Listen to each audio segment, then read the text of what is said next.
Hi, I'm Roger Snyder. In this video, I will discuss why the project to construct the Olympic venue in Montreal, Canada for the 1976 Summer Olympics was destined to fail. In 1970, the Olympic Commission awarded Montreal, Canada the 1976 Summer Olympics. The first major failure was that the political leaders did not form a planning commission to design and schedule the upcoming venues. One person took charge of the project. This was the mayor of Montreal. The mayor did not do any planning. He did not set up any structure to have architectural companies bid for the design of the venue. The mayor elected one company to design the project. As the project manager, the mayor understated the cost of construction of all the venues. He done this because there were no cost estimates performed by the architecture company or any estimates put forth by other construction companies.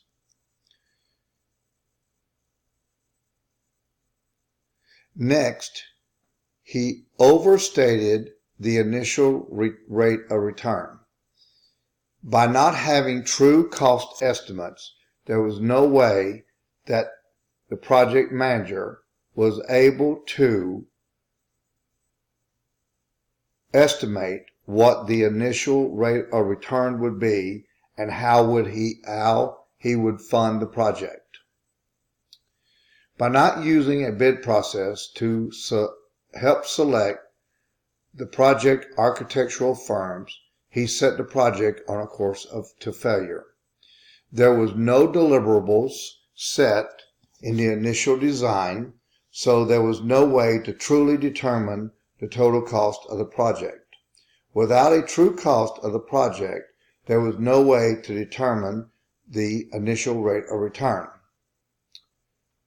Since no bid process or project deliverables were set for the architectural firm, there was no way to determine the expertise of the architect or any of the contractors that was hired to complete the work. There was a number of unknowns within the project. The architect under-engineered a number of the venues, driving up cost. With some of the venues, the contracts were awarded on a cost-plus basis. This is to say, the contractor would charge for what it cost him to do the work, plus a fee of 10 or 20%. Conclusion. There was little to no planning. There was little to no pre-job planning.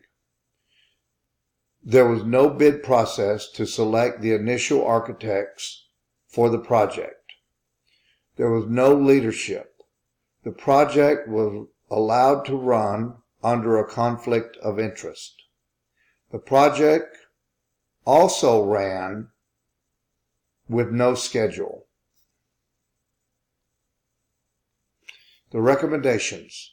No project should ever be allowed to run under a conflict of interest.